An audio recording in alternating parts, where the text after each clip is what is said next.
after these three headings, let's talk about affect.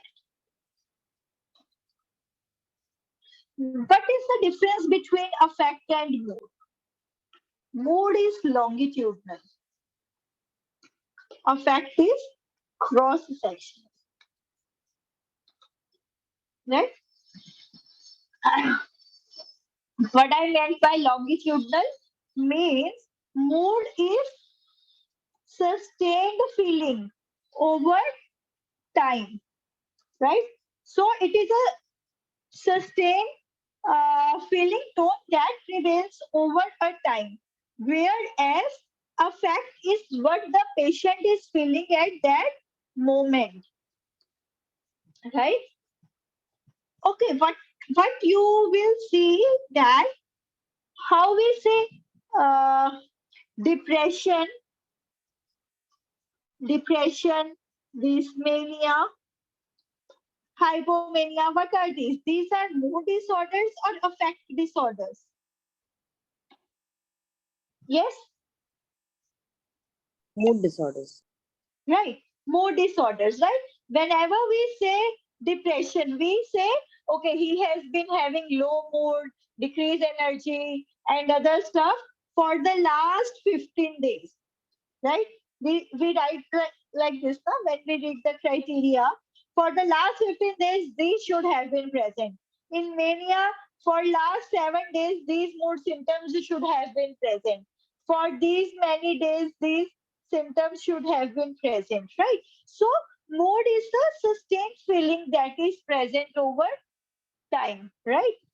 In fact, I hope you know that bipolar affective disorder.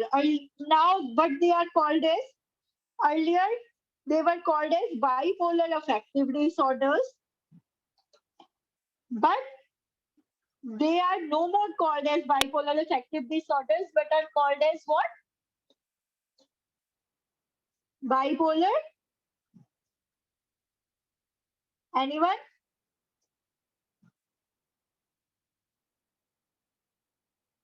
Disorders. Why? Why now they are called as bipolar disorders and not bipolar affective disorder?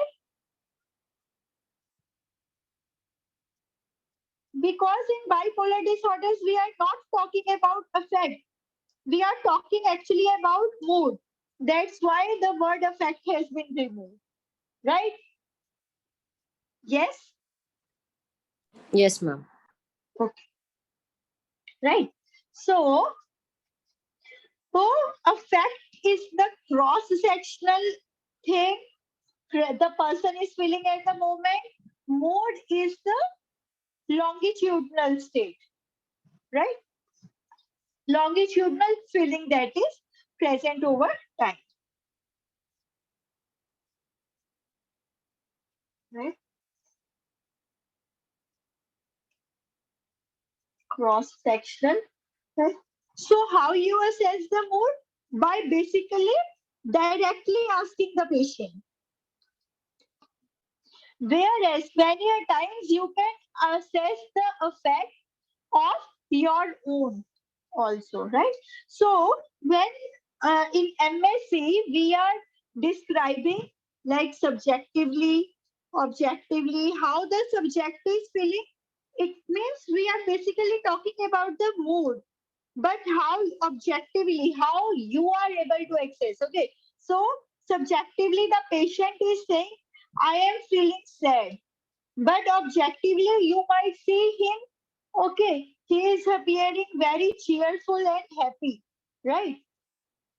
That might be mood incongruency, or that he he might be just thinking of something very funny, right? Or she might be a patient of borderline personality disorder, right?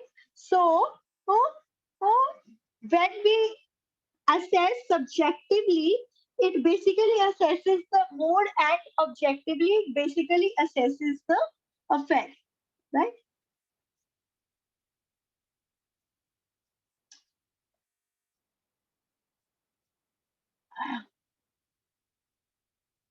How fish is defining mood and effect?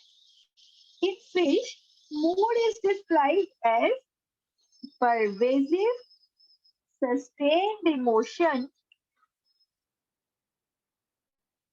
that colors the person's perception of the world.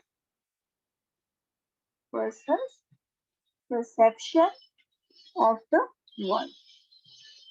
Whereas in fish, affect has been described as short-lived emotion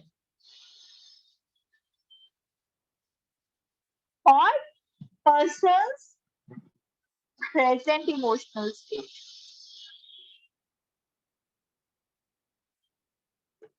Right? In DSM, in SIMS, what is written regarding mood and affect is mood is prolonged emotion, whereas affect is momentary. And how DSM classifies, how DSM, what particular word DSM is using to define mood? As per DSM, mood is pervasive, sustained, emotional, more like climate, whereas affect will be your weather, which changes, right? Climate that remains there for time, right? Okay. So, under what headings we should be describing affect? Okay. Under what headings we should be describing this? Subjectively, what the person is feeling, right? More like mood, right? What do you ask? Like subjectively, आप कैसा feel कर रहे हैं? Objectively, what you as a therapist are assessing, more like affect, right? What other headings, under what headings we assess affect? Next is, what is the range? Range means like if you are, if the person is able to feel like lighter and heavier movements during the interview, right? Suppose if the person is able to smile when you have been a bit sarcastic, or the person is able to feel the heaviness of the emotional tone uh, when you like start talking about someone very close to the patient who has deceased, or there is a big financial loss, right? So range is, right? So if the patient is able to feel the heavier and lighter movements, right? And how we say range, like the range is restricted, the range is normal, right? Can you give me an example how the range will be restricted? In what disorders the range of emotions can be restricted? Yes. Schizophrenia, Okay, psychotic, schizophrenia may, yes, and depression. yes, depression, severe depression with psychotic symptoms, with delusion of guilt, anhedonia. Yes, it can be decreased, and if the EPS is there, the range of emotions you might not be able to perceive, right? Or range can be normal, right? What we will write in mania?